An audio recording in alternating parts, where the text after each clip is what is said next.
Étant en mesure d'évaluer le rôle qu'a joué l'éducation dans la construction du système colonial et ses conséquences sur l'évolution des peuples, il nous paraît évident de penser qu'au lendemain des indépendances, les nouvelles autorités aient eu comme priorité de reconstruire les systèmes d'enseignement pour permettre de défaire le formatage des esprits et la mentalité installée durant l'emprise coloniale française, et ainsi contribuer à restaurer une identité nationale fondée sur la culture et les aspirations des peuples du Gabon. La réalité fut bien différente. Les programmes d'enseignement n'ont pas connu de refonte significative depuis l'époque coloniale malgré les annonces faites au fil des décennies. Pour le comprendre, passons en revue quelques événements marquants depuis la fin des années 1950.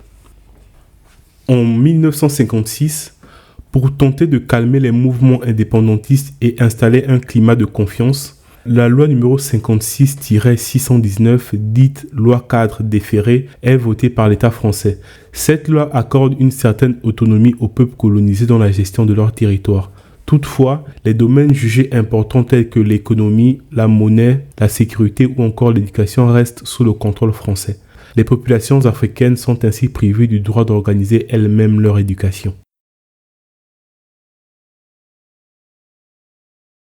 Le 17 août 1960, une série d'accords souvent nommés accords coloniaux sont conclus entre la France et le Gabon lors des déclarations d'indépendance. Ces accords prévoient notamment que le français reste la langue d'enseignement en République gabonaise.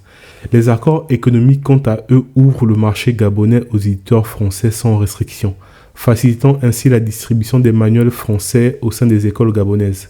Ces manuels reprenaient également un contenu identique à ceux qui étaient diffusés pendant la colonisation, allant dans le sens d'un maintien de l'influence française. Les accords incluaient également la formation en France de la classe dirigeante gabonaise par l'octroi de bourses d'études ou par des facilitations administratives pour les étudiants gabonais comme le prévoyaient les textes. Ces accords permettaient à la France de maintenir une influence sur le Gabon par sa classe dirigeante qu'elle se chargeait elle-même de former.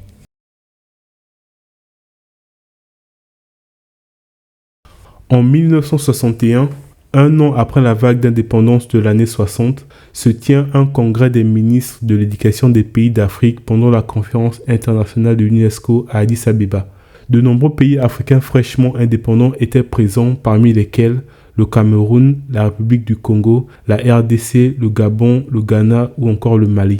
Ces États nouvellement indépendants étaient invités à dresser un inventaire des actions à mener pour développer une école adaptée aux besoins de développement des pays africains. À l'issue de la conférence, plusieurs objectifs sont fixés avec comme horizon l'année 1980. Parmi les plus importants, on a la mise en place d'une éducation de base accessible à tous les enfants, la réalisation d'une analyse des besoins en matière d'éducation, le financement et la mise en place de programmes d'enseignement adaptés aux objectifs de développement du continent.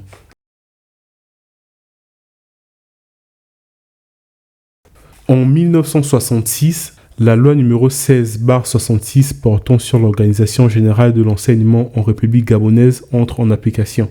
Le texte porte principalement sur l'accès à l'éducation pour les enfants de 6 à 16 ans et sur l'organisation des différents cycles d'enseignement. Il organise l'école maternelle, l'école primaire et l'enseignement secondaire, sans oublier l'enseignement technique et les formations professionnelles censées former aux activités productrices. Aucune mention sur les réformes des programmes d'enseignement. Le sujet semble ne plus avoir un caractère prioritaire.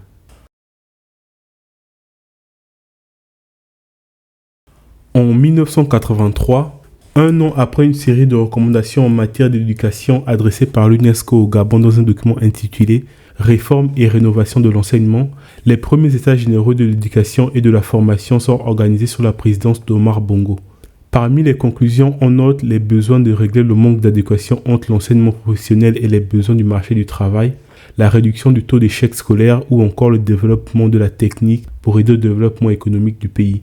Vu l'ampleur et l'importance accordée à cet événement, on aurait pu s'attendre à des annonces concernant la refonte des programmes d'enseignement en réponse aux objectifs fixés à l'issue des conférences de l'UNESCO de 1961 et 1964. La refonte des programmes semble ne plus faire partie des priorités à ce moment. En mai 2010, 27 ans après, une deuxième édition est organisée. Les États généraux de l'éducation, de la recherche et de l'adéquation formation-emploi sont organisés sous la présidence d'Ali Bongo Ondimba. Dans ses conclusions, cette édition reprend une part importante des résolutions de l'édition précédente. En complément, on retrouve de nouvelles résolutions comme la volonté de favoriser l'enseignement de l'anglais depuis l'école primaire, l'introduction des langues nationales dans l'enseignement et un renouvellement des curricula de formation. Cette fois, l'État annonce un projet de refonte et d'enrichissement des programmes d'enseignement présentés sous le terme curricula. Le projet est chiffré à hauteur de 366 millions pour le pré-primaire, 642 millions pour le primaire, 870 millions pour le secondaire et 869 millions pour l'enseignement professionnel et technique, pour une enveloppe totale de 2,747 milliards de francs CFA. Une annonce appelée à être concrétisée par un projet de loi. Le 16 août 2018, dans la continuité des États généraux de 2010, Ali Bongo, président en exercice de l'époque, déclarait « J'annonce également la mise en place, dans les tout prochains jours, d'une task force sur l'éducation. Celle-ci sera chargée de faire des propositions fortes, concrètes et d'application immédiate, c'est-à-dire dès la rentrée prochaine. L'objectif, remettre le secteur de l'éducation à flot. » Un mois après l'annonce, la Task Force évalue son besoin de financement à 1,250 milliards de francs CFA. Se pose alors la question du financement présenté à ce moment comme l'un des défis majeurs à la réalisation de ce projet. La France, souhaitant être impliquée dans le projet, manifeste son intérêt par l'intermédiaire de l'AFD, l'Agence française de développement. Le mois suivant, l'UNESCO à son tour émettra des recommandations. Après l'annonce présidentielle, les gouvernements successifs vont régulièrement communiquer sur leur volonté de mener ce projet à terme. Au fil du temps, les réformes annoncées semblent fortement s'éloigner du projet initial pour se rapprocher des recommandations des bailleurs de fonds comme l'AFD, l'UNESCO et la Banque mondiale, qui favorisent la mise en place de l'approche par la compétence, l'alignement de l'enseignement sur les standards internationaux définis par ces mêmes organisations, le gel des embauches des enseignants fonctionnaires, la priorisation de l'enseignement professionnel et technique. En août 2024, pendant la clôture des assises politiques nationales du manuel scolaire, Caméliane Tountoum Leclerc, ministre de l'Éducation nationale en exercice, a annoncé la création des premiers manuels d'enseignement conçus au Gabon pour le niveau secondaire. Cette annonce reste à nuancer car les manuels seront édités et donc supervisés par l'éditeur français Edicef via sa filiale EDIG basée au Gabon.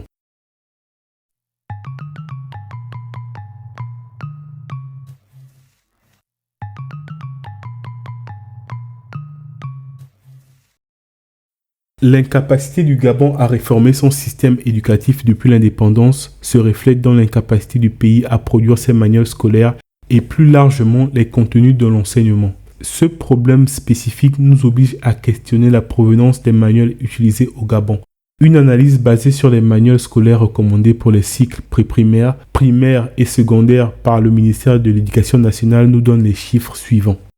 Sur les 376 manuels recommandés pour l'année scolaire 2023-2024, 75% des manuels sont réalisés par des éditeurs français. La production et la distribution des manuels scolaires utilisés au Gabon restent un monopole de l'ancienne puissance coloniale, dominé par les éditeurs tels que Edicef, Hachette, Atier, Nathan ou encore Bordas. Les manuels conçus localement sont quant à eux l'initiative d'éditeurs indépendants comme les éditions Tsam. Le manque de conception et de production locale des manuels scolaires s'explique également par l'absence de financement et le manque d'initiatives publiques. À titre d'exemple, l'Institut pédagogique national, l'organe public chargé de concevoir, d'élaborer les programmes pédagogiques des différents niveaux d'enseignement, d'assurer la production et la diffusion de manuels scolaires et de mener l'innovation pédagogique, ne percevait qu'un budget de 500 000 francs CFA annuels entre 2019 et 2022, d'après son directeur général. Son budget a ensuite été rehaussé à 3 millions de francs CFA à partir de 2023, mais reste marqué par des problèmes de paiement. Un autre problème majeur est la situation de monopole accordée par l'État gabonais au groupe français Hachette dans le domaine de l'édition, une situation mise en évidence par Sylvine Sam, écrivaine et éditrice gabonaise, dans une déclaration de 2018 qui rappelait que EDIG détient une convention d'exclusivité indéterminée depuis 30 ans. En effet, il existe bel et bien un partenariat conclu à la suite des États généraux de 1983 entre l'INP, anciennement INRAP, et Edicef qui accorde une exclusivité à cette dernière. Ce partenariat a conduit à la naissance de la société EDIG dans sa forme longue, les éditions gabonaises, dont les premiers manuels sont mis en service en 1987. Cette situation de monopole facilite également la captation des subventions publiques destinées à la production de manuels par l'éditeur français Edicef, comme le rappelait encore Sylvine Sam qui déclarait « L'État gabonais subventionne seulement le livre scolaire. Cette subvention n'est accordée qu'à la multinationale Edicef achète avec une société écran les éditions gabonaises. Cette dernière continue à bénéficier d'un monopole dans un pays où les lois ont évolué pour une libre concurrence. » Phono de foi, chouk dans les abîmes, lourd dans la cabine, Thomas Soum, les mbouts, il assassine. Féfé mode 2 à l'aise sur la cime, l'acier dans l'air, l'élément est fer et qu'on est l'âge de la terre. L'immortalité passe dans une radio via des assauts. Des accès, les mortels veulent la tech avec des lasso. Des assauts fébriles sur la grande place Warzok, mes écrits représentent